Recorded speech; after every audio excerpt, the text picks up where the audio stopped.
இப்போது இவ்வளோ நேரம் நம்ம பார்த்துட்டு இருந்தோம், ஆடியோ பார்த்துருப்போம், ட்ரைலர், டீசர் இது எல்லாமே நம்ம பார்த்துருக்கோம். இதெல்லாம் பார்க்கும்போது மனசுக்குள்ளே இருந்து அப்படியே ஒரு உத்வேகம் நமக்கு வந்திருக்கும். அது ஏன்னு கேட்டால் வெறும் விஷுவலில் மட்டும் வரதில்லை, அதுக்கு உயிர் கொடுக்கறதே வந்து இசை தான். அந்த இசையின் நாயகன் திரு சுரேஷ் அவர்களை வருக என வரவேற்கின்றேன். First of all, I would like to express my credits to my God and இங்கே வந்திருக்கிற மீடியாஸ், அதுக்கப்புறம் மேடையில் இருக்கிற சார், நம்ம டைரக்டர் சார், மேடம் சார், எல்லாருக்கும் என்னோட அன்பார்ந்த வணக்கம். என் பேர் சுரேஷ் நந்தன். இதுக்கு முன்னாடி ஒரு 2 தமிழ் படம் செஞ்சுருக்கு. ஒரு படத்தில் ஸ்கோர் மட்டுமே செஞ்சுருக்கு. இப்போ ஒரு படம் ரிலீஸ் பண்ண போகிறேன். அந்த படத்தை பேர் குற்றச்சாட்டு. கருணாகரன், நம்ம பரத் எல்லாமே நடிச்ச ஒரு படம். அதுக்கப்புறம் தான் ஃபைசி ப்ரோட இந்த படம் வந்திருக்கு. ஃபைசி ப்ரோ என்ன பக்கத்து ஊரில் என் ஃப்ரெண்டு தான், அவ்வளோ ரிலேஷன் இருக்குது அவர்கிட்ட. அப்போ இந்த படம் செஞ்சதில் எனக்கு வந்து பெரிய சந்தோஷம் இருக்குது. இந்த படம் வெற்றி அடையணும், அதுக்கு மீடியா எல்லாரும் அதுக்கு சப்போர்ட் கொடுத்து இந்த படத்தை ஒரு நல்ல நிலைமையில ஏற்றணும்னு நம்பிக்கிறேன். அதுக்கப்புறம் once again I would like to thank you all here. Thank you. கனவு கண்ணி இன்றைக்கு நமது அண்ணியா வந்து நம்மகிட்ட பேச போகிறாங்க. எல்லாருக்கும் வணக்கம். அண்ட் ஃபர்ஸ்ட் திங் நான் ஒன்று சொல்லணும், ஃபைசல் பியூட்டிஃபுல் ஐடியா. ரொம்ப பெரிய இடம் எடுத்து இப்போ ஏற்பட்ட ஒரு ஆடியோ லான்ச் பண்ணுறோன்னு பணத்தை வேஸ்ட் பண்ணாமல் ரொம்ப தேவையான மக்களை வரைக்கும் கூப்பிட்டு நீங்கள் வந்து இந்த மாதிரி ஒரு சின்ன லெவலில் இதுதான் புத்திசாலித்தனம், இதுதான் தேவை. நம்ம வந்து ஒரு பெரிய ஆடிட்டோரியம், நேரு ஸ்டேடியம் புக் பண்ணி எல்லாரையும் கூப்பிட்டு தேவையில்லை. Is a better idea. பணம் இல்லைன்னு இதை பண்ணிங்களான்னு எனக்கு தெரியல. வாட் எவர், இதை பார்த்து நிறைய பேர் கற்றுக்கணும். அண்ட் நைட்லேயே கனவு வர மாட்டேங்குது, தூக்கமே வர மாட்டேங்குது, அவ்வளவு பிரச்சனை எல்லாருக்கும். இப்போ போய் பகல் கனவு. சரி, நல்லா இருக்கு. நான் படம் பார்த்தேன். அண்ட் ஃபைசல் ஒன்று மாத்திரம் சொல்கிறேன். நான் 2099 to 2000 தமிழ்நாட்டிலேருந்து போன ஒருத்தங்களை கேரளா கொண்டாடினாங்க. 2025 வந்து கேரளாலேருந்து உங்களை கூட்டிகிட்டு வந்து நம்ம கொண்டாடலாம். என்னப்பா நமக்காக இதை பண்ணக்கூடாதாப்பா, கொண்டாடுவோம், டோன்ட் வரியா. அண்ட் மியூசிக் நல்லா இருந்தது சார், வெரி நைஸ். அண்ட் இங்கே சப்போர்ட் பண்ண வந்த நம்ம வெங்கடேஷ்க்கு, அன்பு சாருக்கு, அண்ட் எல்லாருக்கும், நம்ம ராஜாக்கு, எல்லாருக்கும் வந்தவங்க எல்லாருக்கும் தேங்க்யூ. அண்ட் மீடியா சப்போர்ட் வேணும். இங்கே கொஞ்சம் மீடியா தான் வந்திருக்கீங்க. இல்லை, ஒன்று சொல்கிறேன், ஒரே ஒரு மீடியாவுக்கு தெரிஞ்சாலும் நாளை காலையில் எல்லா மீடியாவுக்கும் தெரிஞ்சிடும். அண்ட் இது ரொம்ப இன்ட்ரெஸ்டிங்காக இருக்குது. நான் நினச்சேன் இந்த பெரிய பெரிய டயசஸ்லாம் ஏறி எல்லாருக்கும் வணக்கம், மேடையில் இருக்கிறவங்களுக்கு வரைக்கும் இங்கே மேடையே இல்லை, பெட்டராக இருக்குது. எல்லாரையும் ஞாபகம் வச்சுக்கணும். 25 பேர் வராங்க. அவங்களாம் இந்த படத்தில் என்ன பண்ணியிருக்காங்கன்னு கூட எனக்கு தெரியாது. ஸோ இது ரொம்ப சிம்பிளாக. ஆமாம், எப்படியும் இந்த பாட்டு ரிலீஸ் ஆனோடனே நாளைக்கு யூடியூப்பில் வந்துடும். அதை பார்த்து எப்படியுமே நல்லா இருக்கு. இந்த சரக்கு சாங்கு ரொம்ப கலக்கல் சரக்கில். இப்போ யாருங்க கலப்பட சரக்கு சாரம் எல்லாம் வித்துட்ருக்காங்க. ஆமாம் ஆமாம், அதுக்கு விஸ்கி இருக்கான், கிக்கு எனக்கு விஸ்கி இருக்குன்றது. ஓகே, எனிவேஸ், எடுத்தோடனே பயந்துட வேண்டாம். என்ன தெரியுமா, உண்மையில நமக்கு ப்ரொடியூசர்ஸ் கிடைக்கிறதே பெரிய விஷயம். இந்த பையன் எவ்வளோ கஷ்டப்பட்டிருக்கான்னு நான் பார்த்தேன். நல்ல குண்டாக இருந்த பையன் இன்றைக்கி என்னென்னா ஒல்லிக்குச்சியாக வந்து நிற்கிறான். கிடைக்கிற ப்ரொடியூசர்ஸை மிஸ்யூஸ் பண்ணிக்கிறதும் நாங்கள் தான், சினிமாக்காரங்க தான்.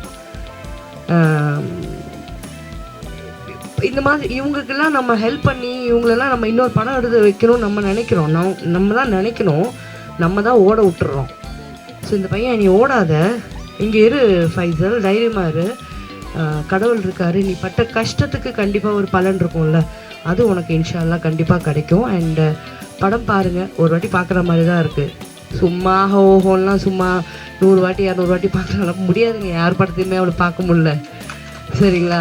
அண்டு கன்னடத்தை வர வைக்கிறோம். அது நான் முதல்லேருந்தே சொல்லிட்டு இருக்கேங்க. படம் நல்லா இருக்கணுமே தவிர படத்துக்கு தேர் இஸ் நோ லாங்குவேஜ்.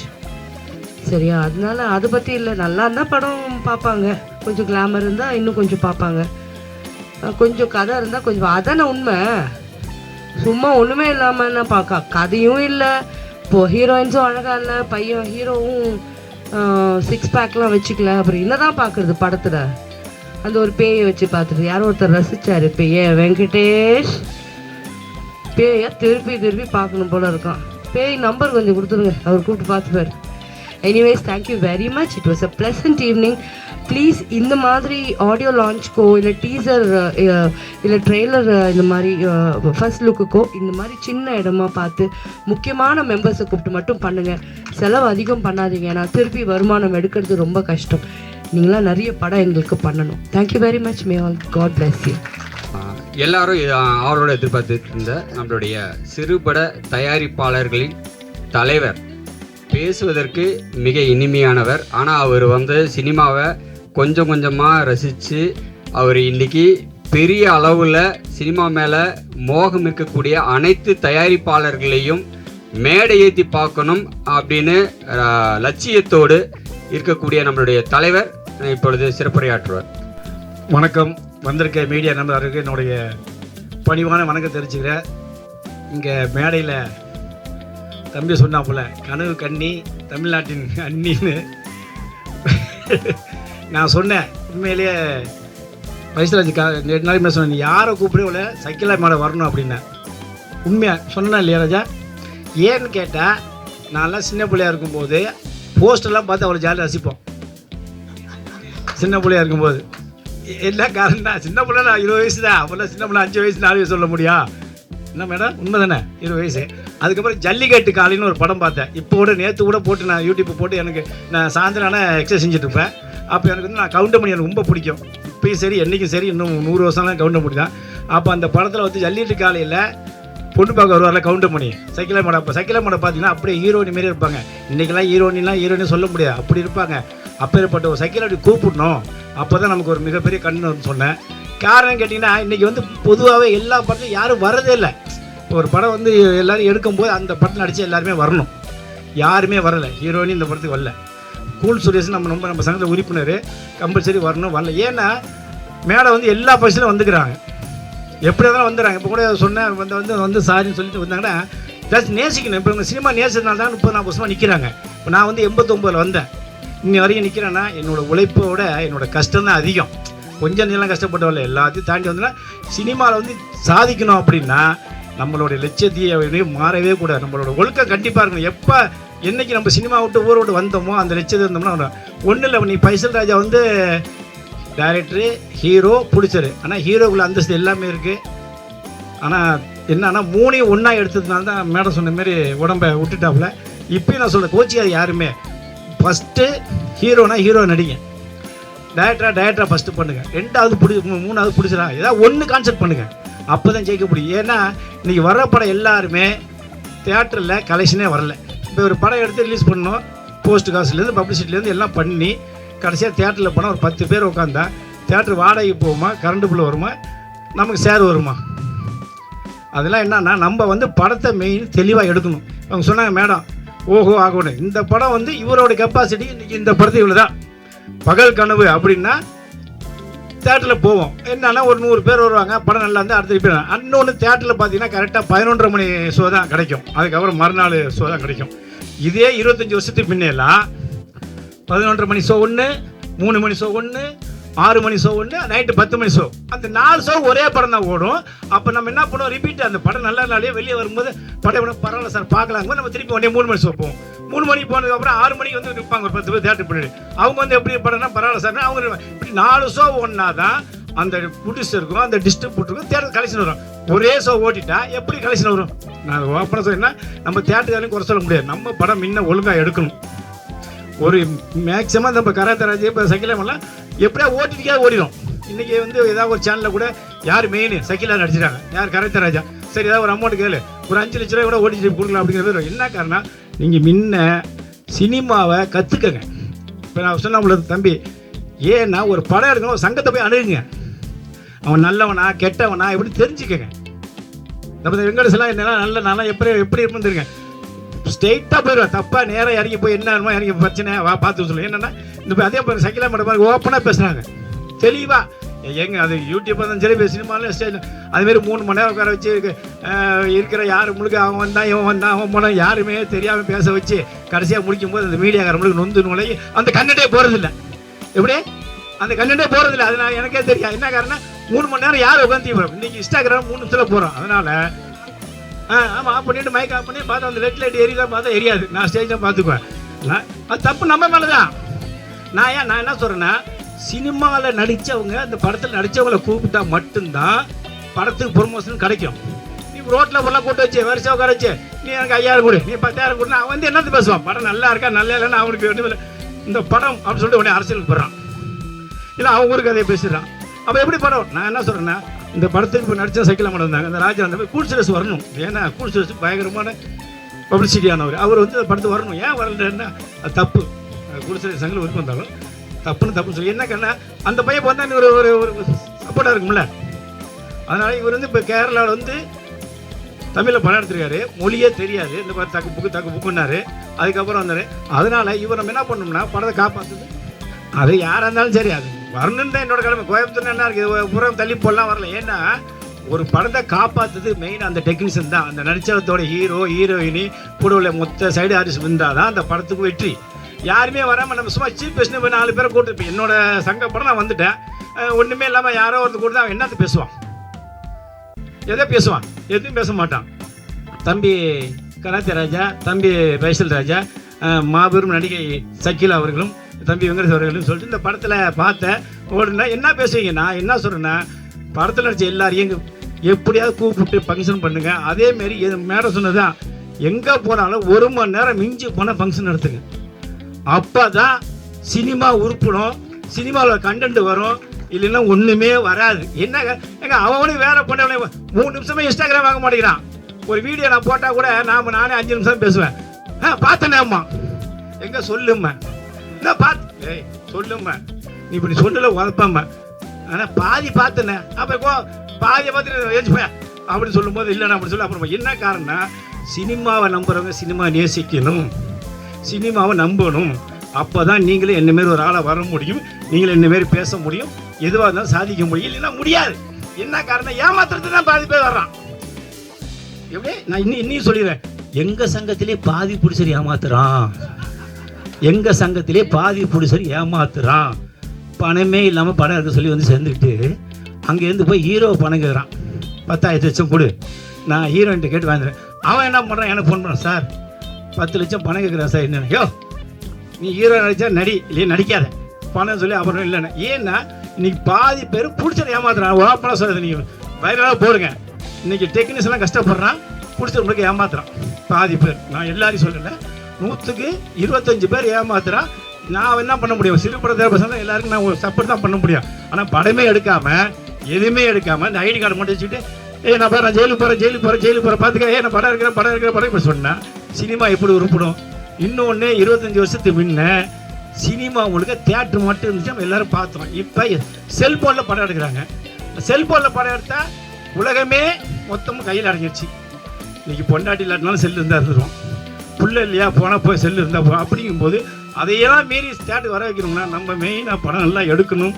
அதில் ஒன்றே சொல்லுவேன், கடைசி வரைக்கும் இப்பயும் சொல்கிறேன், ஹீரோவா ஃபஸ்ட்டு ஹீரோவாக இருந்து நடிச்சுக்கோ, டைரக்டர் டெக்னீஷியனாக இருந்துக்கோ, புடிச்சதா இந்த 3ல் ஏதாவது ஒன்று கான்செப்ட் ஜெயிச்சு வா, சினிமா உருப்படும், சிரிப்பு நல்லா இருக்கும். ஏன்னா இந்த கஷ்டத்தை நான் பட்டேன், அதனால தான் சங்கத்தை ஆரம்பித்தேன். எனக்கு மிகப்பெரிய ஒரு ஜாமான் ஹெல்ப் பண்ண சொல்லி ஒன்றுமே தராமல் நான் நடுரோட்டில் போய் இன்னும் படம் எடுத்து திருவாரூர் மாவட்டத்தில் போய் படத்தை எடுத்து ரிலீஸ் பண்ணி கண்ணு கலங்கி, அதுக்கப்புறம் தான் இனி சினிமாவில் எவனுமே ஏமாற்றக்கூடாது, சினிமா ஏமாத்துற எவனும் சென்னையில் இருக்கக்கூடாது சொல்லி நீ சங்கத்தை ஆரம்பித்து இன்றைக்கி நீட்டாக போயிட்டுருக்கு. அதனால தான் ஏன் சொல்கிறேன்னா, காக்கைக்கும் தன் குஞ்சு பொன் குஞ்சு சொல்லுவாங்க. எல்லாருமே ஹீரோ தான். எல்லாருக்கும் என்னங்க, எல்லாருமே சினிமா நிமிடம் தான் வந்துருக்கு. நீங்கள் அத்தனை பேருமே சினிமா தர வேறு எதுக்காக வந்து சொல்லுங்கள். நான் இந்த நிமிஷம் வந்து என்ன கேட்குறேன். ஏன்னா நீங்கள் வந்து அத்தனை பேர் ஏதாவது ஒரு கனவு ஜாதிக்கு வரும்போது அந்த நேர்மை எப்போதும் விடாதீங்க. கண்டிப்பாக நீங்கள் ஜெயிப்பீங்க. இந்த பகல் கனவுக்கு எப்படியாவது படத்தை ரிலீஸ் பண்ணி ஓடிடி மூலியமாக எனக்கு எப்படியாவது ஒரு போட்ட காசை எடுக்கிறதுக்கு ஒரு ஐடியா பண்ணுவோம். வந்து அனைவருக்கும் என்னுடைய நன்றியை தெரிவிச்சுக்கிறேன். வேறு எதையும் நான் தவறாக பேசல, உண்மையை தான் நான் பேசுவேன். என்ன காரணம்னா, நான் பட்ட கஷ்டங்கள் இனி யாரும் படக்கூடாதுங்கிற ஒரே காரணம் இந்த சங்கத்தை ஆரம்பித்தேன். இப்போ 24 சங்கத்தின் ஆரம்பித்து இன்றைக்கி எல்லா லெவலையும் போயிட்டுருக்கு. தயவு செய்து படம் பண்ணுமா, எந்த சூழ்நிலையும் ஒரு சங்கத்தை மூவ் பண்ணி சங்கத்தை போய் அணுகி கேட்டு படம் எடுங்க. தனியச்சியாக ஒருத்தர் சொன்னால், ஒருத்தர் கதை சொன்னால், ஒரு பிடிச்சிருக்க சொல்லி யாரும் ஏமாற்ற படம் எடுங்க. அப்புறம் தேட்டரை பற்றி வெங்கடேசன் அவளை 10 ரூபாய்க்கெல்லாம் ஒன்றுமே பண்ண மாட்டேன். டீயே 25 ரூபா, டிக்கெட் ஏன் 10 ரூபா படம் எடுத்த மாதிரி ரோட்டில் ஏற்கனவே நம்ம ரோட்டில் தான் நிற்கிறோம் படம் எடுக்க கஷ்டப்பட்டுட்டு. நாங்கள் இதுக்கு ஒரு முடிவு ஒன்று பண்ணியிருக்கிறோம். தமிழ்நாட்டில் உள்ள ஒரு 10,000 கல்யாண மண்டபத்தில் பேசியிருக்கிறோம். அந்த மண்டபம் முழுக்க எப்போல்லாம் கல்யாணம்லாம் இல்லையா அப்போல்லாம் தெரியாத சொல்லி 75 ரூபா டிக்கெட்டு ஏசிக்கும், சாதாரண டிக்கெட்டுக்கு 50 ரூபா பேசியிருக்கோம். அதில் ஸ்நாக்ஸ்லாம் நம்பர் எடுத்துகிட்டு போகலாம், பைக்குக்கு மட்டும் 10 ரூபா அப்படிங்கிற மாரிலாம் பேசி ஒரு கண்டெக்ட் பண்ணி வச்சுருக்கோம். அது உள்ள முடிச்சு எல்லா மட்டும் போய் ஒரு மீட்டிங் பண்ணி அது மிகப்பெரிய ஃபங்க்ஷன் நடத்தி பேசி. ஏன்னா அது பெரிய ப்ராஜெக்ட். இப்போ தமிழ்நாட்டில் உள்ள 10,000 கல்யாண மண்டபம்னா ஒரு தேட்டர் 50 ரூபா 10 3 ஷோ ஃபுல்லாக ஒரே படம் தான். Matte night 3 show. ஆமாம், பார்த்தே ஆகணும். ஆமாம், நீ குடிக்கிறியோ குடிக்கலையோ உழுவுலையோ நல்லா இருக்கோ நல்லா இல்லையோ, நீ எப்போ மண்டபத்தில் இருந்தால் தண்ணி அடி உள்ள விட மாட்டோம், தம் அடிக்க விட எப்போ என்ன திருட்டு போயிட்டு வந்துகிட்டே இருக்கலாம், அவ்வளோதான். அதனால் 10 ரூபாயில டிக்கெட் போட முடியாது. 60 ரூபா 75 ரூபா போட்டால் பிடிச்ச ஒரு 10 ரூபா கிடைக்கும். ஏன்னா 10,000 தமிழ்நாட்டில் 10,000 திரையரங்குங்கும் போது அட்லீஸ்ட் ஒரு 5,000 திரைனா கூட ஒரு 3 கோடி ரூபா வரும் வாரத்துக்கு. அந்த 3 கோடி ரூபாயில் ஒரு 50 லட்ச ரூபா தேட்டர் வாடகை போனாலும், பாதி கவர்மெண்ட் போனாலும், பாதி எல்லாமே இப்போ ஜிஎஸ்டி ஆகிப்போச்சு. இப்போ எல்லாமே ஜிஎஸ்டினால ஒன்றும் பண்ண முடியாது. அதனால் நம்ம கவர்மெண்ட் ஜிஎஸ்டி கட்டிட்டு டூரிஸ்டரை வாழ வைக்கலாம். அந்த இது கண்டிப்பாக பண்ணிகிட்டு இருக்கோம், முயற்சி எடுத்துருக்கோம். அந்த ரூபா. ஆனால் 10 ரூபாய் டிக்கெட் போட்டோம்னா சினிமாலாம் எடுக்கவே முடியாது. நன்றி, வணக்கம். என்ன ஆகிட்டா 3-4 மினி தேட்டர் ஆரம்பிச்சு போட சொல்ல எனக்கு சந்தோஷம் தான். ஆனால் 4 ஷோ இந்த படத்தை பார்த்து அருமையானது. இது எனக்கு தெரிந்த விஷயம். இது 50 ரூபா டிக்கெட்டுங்கிறது நல்ல ரீசனபிளான விஷயம். அப்புறம் உணவு பொருளை தேட்டரில் எடுத்துகிட்டு வரத்துக்கு இப்போ உள்ள எல்லா தேட்டருக்கும் நீங்கள் அனுமதி கொடுத்தா இன்னும் படம் நல்லாயிருக்கும், படம் நிறைய பேர் பார்ப்பாங்கிறது என்னுடைய அன்பு. ஓகே. அப்புறம் நேற்று நான் காந்தார படம் பார்க்க போனேன். என்னோடய ஃபேமிலியெல்லாம் பார்க்கணும்னு சொல்லி போயிருந்தேன். பரவாயில்ல, எனக்கு ரொம்ப இது நான் போகிற மாதிரிலாம். நேற்று மட்டும் ஆஃபர் பண்ணி 500 ரூபாயா அன்லிமிட்டட்னாங்க. பிச்சாபுரி இப்போ கூட நைட்டு 12 மணிக்கு போய் எவன் சோளத்தை தும்மா தமிழில் அதை 5 பாயிண்ட் வச்சு தின்னுட்டுறாங்க. வேறு வழி இல்லையா, சும்மா கிட்ட பின்னால் குடிப்புங்கிற மாரி எல்லாத்தையும் சாப்பிட்டுக்கிட்டு மிச்ச பாய் இப்போ முடியல போகுதுங்கிற. அதனால் சில தேட்டரில் அந்த செய்கிறாங்க. தேட்டருக்காலும் கொஞ்சம் மேடம் சொன்ன மாதிரி அந்த கமலா தேட்டரில் பார்த்தீங்கன்னா, ரோகிணி தேட்டரில் பார்த்தீங்கன்னா புதன் வியாழன் செவ்வாய் புதன் வியாழன் 3 நாள் 100 ரூபாய்க்கு போகிறாங்க ticket. Kamala theatre, Rohini theatre, காசுலாம் காசு தேட்டரில் பார்த்தா அந்தமாரி அவங்களும் இப்போ செய்யும்போது நம்மளுக்கு படம் போய் இன்ட்ரெஸ்ட்டாக இருக்கும். அது சில பேர் செய்ய மாட்டேங்கிறாங்க, இதுதான் அப்படின்றாங்க. இன்றைக்கி வந்து பிஆரில் போகிற மாதிரில 500 ரூபாய்க்கு வந்து 1000 ரூபா பாப்கார்ன் நேற்று கொடுத்துருக்காங்க. பாராட்டணும் அதை. ஏன்னா அது செலவே ஏற்று செலவு உண்மையிலே மேடம் அவ்வளோ ஒரு பெரிய பக்கெட் மாரி கொடுத்தாங்க. தின்னுட்டே வந்து வாங்கிக்கலாம்னு பின்னாடி போன சொல்லி முன்னாடி போன சொல்லி வாங்கி தின்ட்டு இருந்தாங்க. படத்தில் நடித்த அனைத்து திரைக்கலைஞர்களும் மேடைக்கு வருமாறு அன்போடு அழைக்கின்றோம்.